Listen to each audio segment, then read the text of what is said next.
Out of bed again? You were supposed to be asleep an hour ago. You need another bedtime story? Well, looks like it's time for another round of bedtime stories with Sean Arthur Cox, or as we call it around here, BS with S.A.C. Let's see. Where did we leave off last time? Ah, yes. We were reading new tricks. Let's see. We got about halfway through chapter 1. William was running. Ollivander runs a bar called the Laughing Raven. Everybody gets along there. He kicks a guy out because the guy was lying to him, trying to get him to steal a magic sword for a horrible prince. Let's see. Where does that leave us? Right about... Here we go. Ollivander was legendary. He had defeated countless fiends and villains in his youth. He'd saved more princesses than he ever realized there were. If the universe gave him a gold coin for every time he'd been someone's the chosen one, well, it wouldn't make a large dent on his net worth, but could still very well be enough to buy a small town. He'd amassed so much treasure that he still had not counted it all, doubted he ever would, and no longer cared to.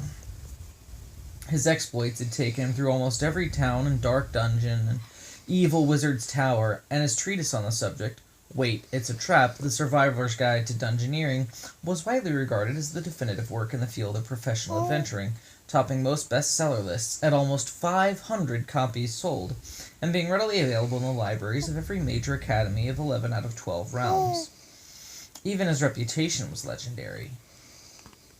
On more than one occasion, he'd heard people swapping stories about villains packing up and leaving town just because there'd been a rumor Ollivander might show up. He'd seduced nearly every tavern wench and milkmaid he'd ever met. Seduced, but rarely bedded, mind you.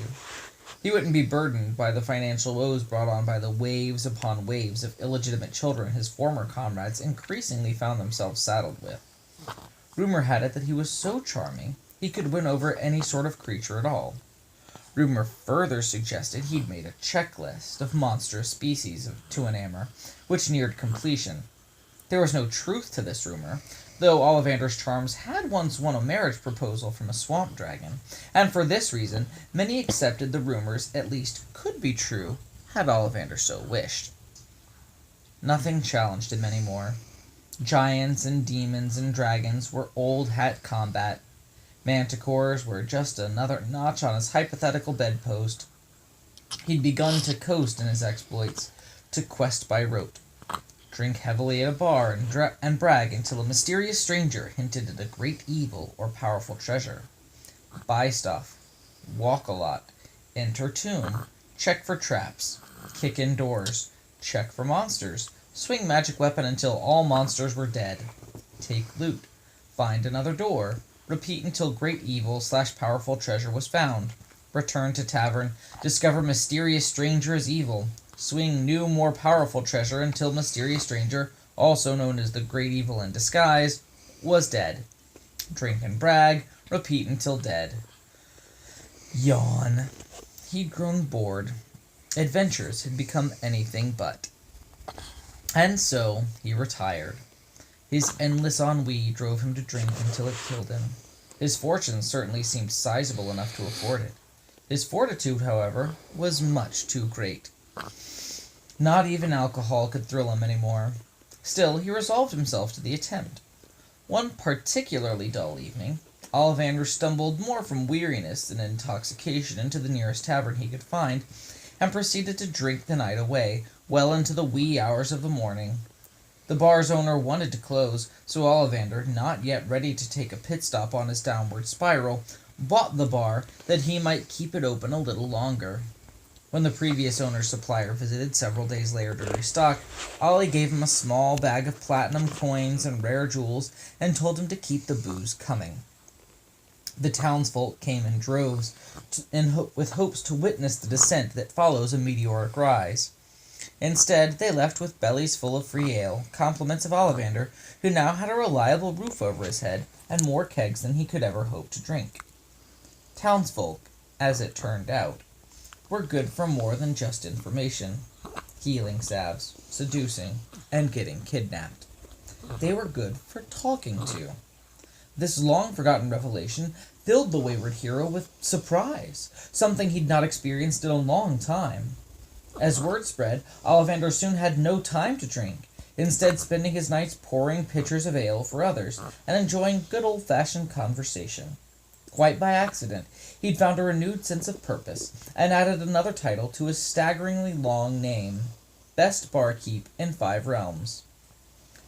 Before Ollivander became too enamored with thoughts of his own success, a buxom woman with hair of fire and pleasing elfish features, full cheeks and hazel eyes bustled past him, carefully carrying a tray precariously stacked with mugs, waiting to take suicidal dives for the floor.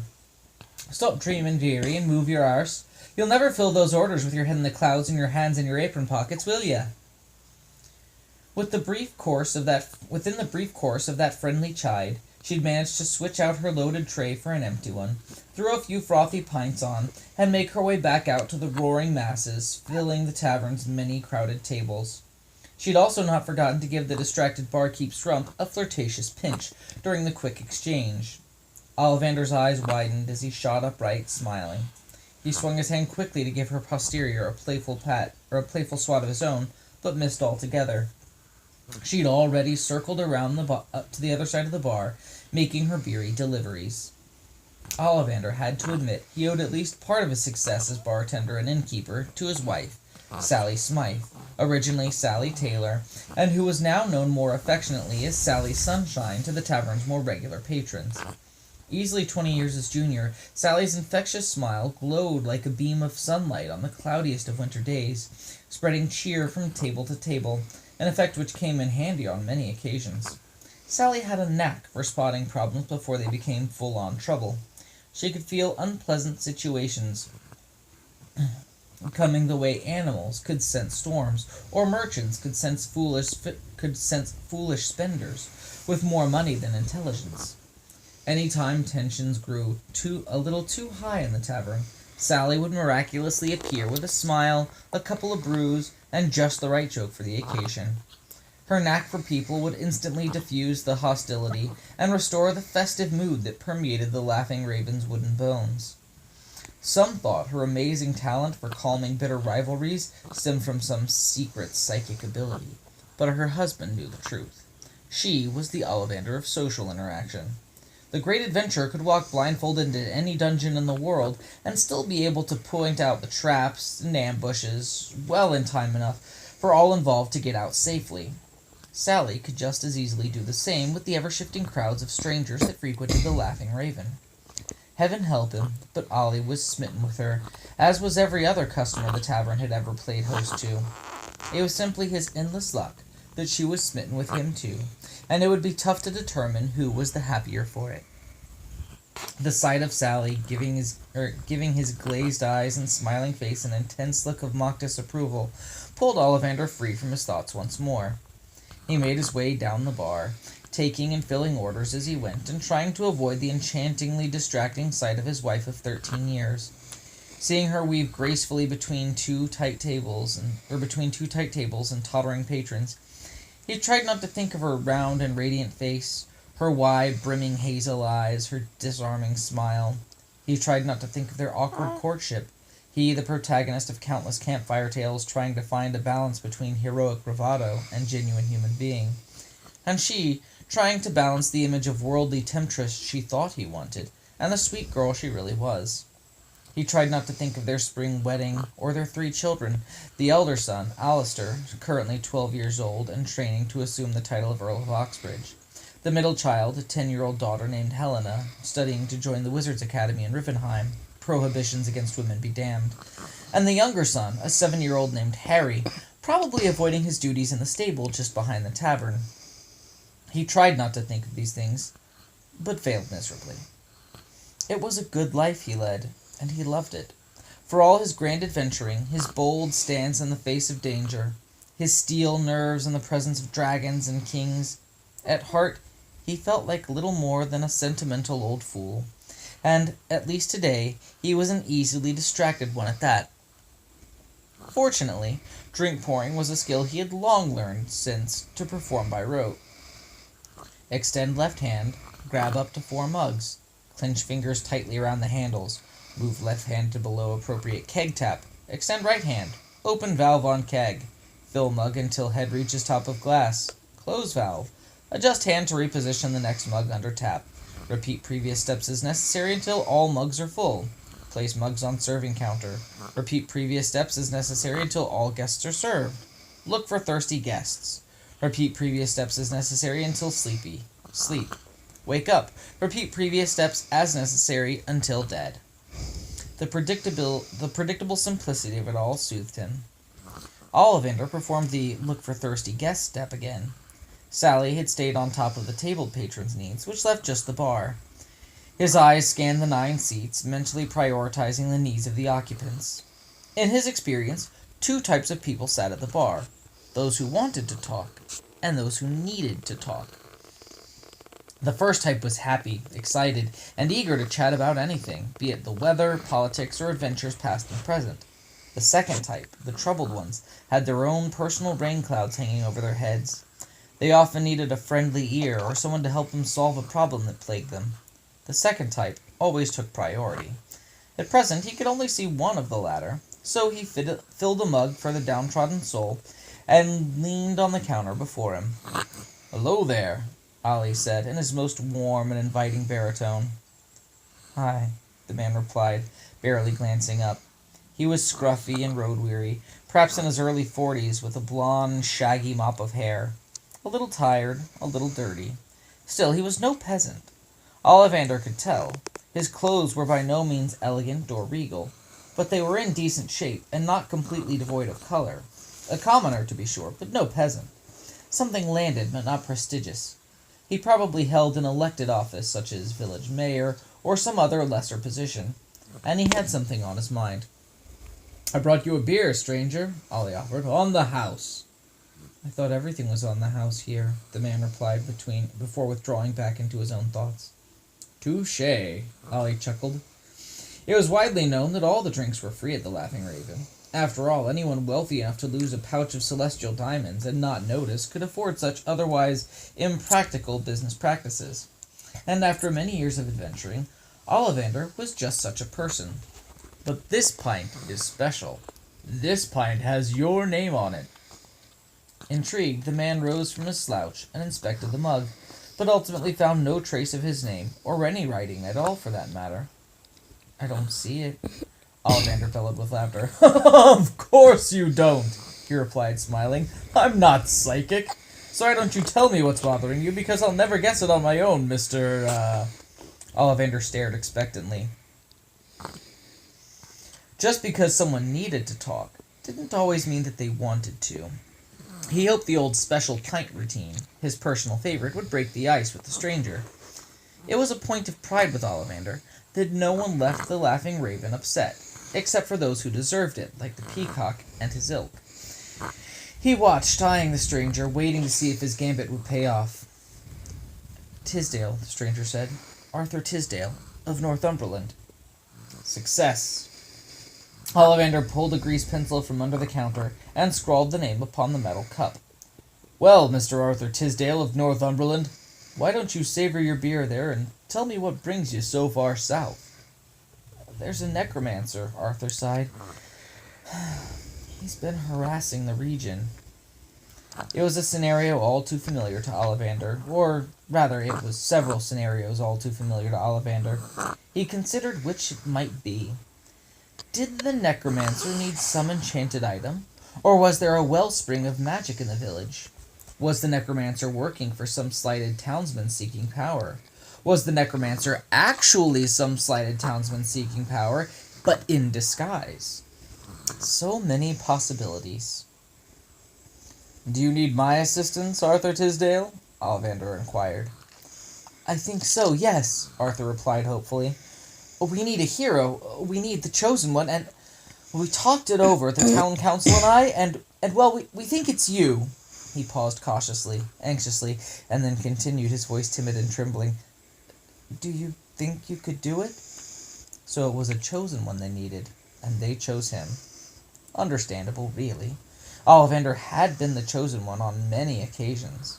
To be fair, there had been just as many instances in which he was not the chosen one, but no one seemed to remember those occasions. In his experience, Ollivander found that when someone was chosen once, everyone assumed they were chosen for life. He considered the possibility that perhaps he'd been chosen again.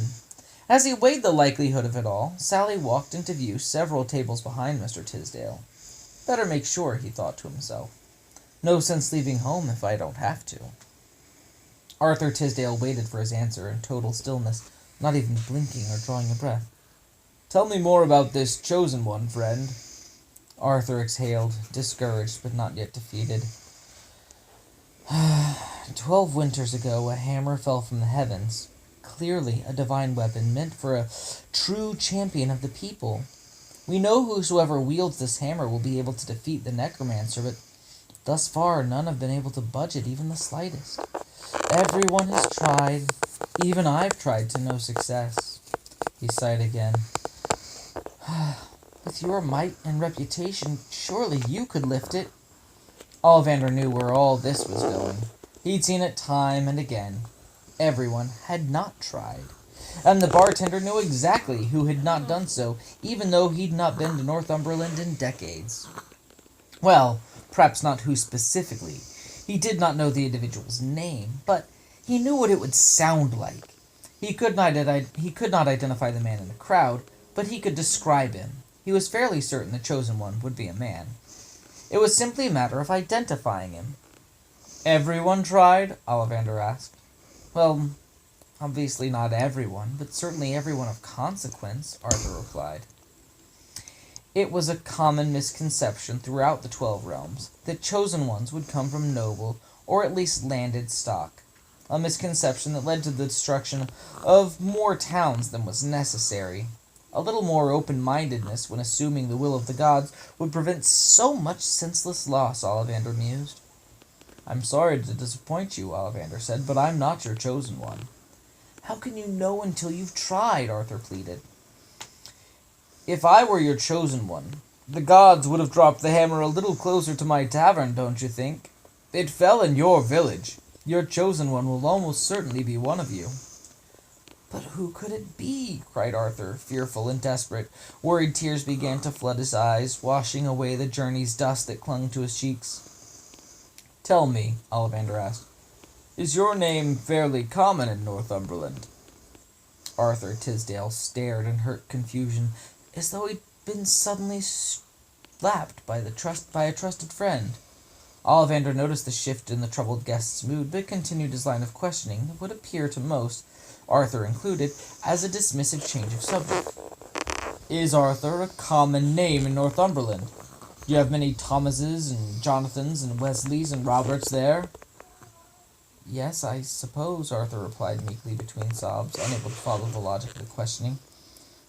Any strange names there? Antimodorus, Heracles, Ozymandias? Well, he stammered, we do have a Tiberius, but he's just a cook, a farmer, a blacksmith's apprentice. A blacksmith's apprentice? He's a nobody. Let me guess. He's young, dirty, but handsome.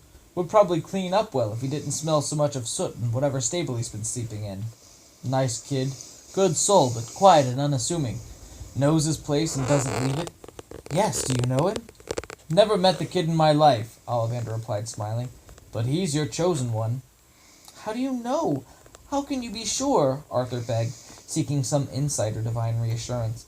I can't return home and place our safety on a hunch. It's a chosen one thing, the barkeep said with certainty. We can sense other chosen ones, and Tiberius is yours. The gods dropped a hammer, the tool of the blacksmith. Oh, thank you, Arthur cried. Tears continued to turn his dusty face muddy, but at least this time they were tears of joy, creating a sort of happy mud. Thank you so much. You've saved us all. Arthur Tisdale awkwardly tried to hug Ollivander over the bar counter, but when the logistics of the embrace proved unwise, He settled for a thankful pat on the shoulder and firm but friendly handshake. Gratitude accomplished, Arthur finished his beer in a single motion and quickly made his way for the door, almost skipping with delight. Ollivander smiled. Cliché or not, he was pleased he could help solve one of the world's many problems. In truth, he possessed no sixth sense that let him detect the chosen. He'd simply seen the whole unmovable divine weapon thing so often it had become as predictable as flipping a two-faced coin. At least 9 out of 10 times, the Chosen One had some exotic name and performed some menial task within the community. The Chosen One would be good and kind, would not step out of his station, and thus would not dare to attempt to move the weapon without the need or consent of someone of greater social importance, for to assume one had been chosen by the gods would be a proud act unfit for one who shoveled manure or grew radishes. He'd been almost entirely certain the Chosen One would be male, for that matter. The gods tended to be sexist and conservative when it came to choosing their chosen ones. Sexist and classist. The Chosen One was typically impoverished, but possessed a noble spirit. He knew because, once upon a time, he'd been the son of a poor stableman, good and kind, and an Ollivander in a sea of Jameses and Stephens. It was an old formula the gods relied upon. Perhaps the gods, like man, were simply creatures of habit, or perhaps the details were essential to the way divine magic functioned. Either way, like a good chosen one, Ollivander felt it was beyond his place to question the ways of the gods, and so, crisis averted, he returned his attention to pouring drinks. Extend left hand, grab mugs, extend right hand, fill mugs. Lather, rinse, repeat. A playful pinch from Sally as she delivered the freshly poured ales. Just another day in paradise. The laughing raven ran with the calming predictability of a finely tuned clock. As such, Ollivander paid little notice when a curly-haired young man burst into the room, panting. It had been a good life indeed. I think it's time for you to go back to bed, don't you? Yeah. Maybe lay down those sleepy eyes and get some rest? Don't you worry, we'll pick up this story later. Another night, though. Good night.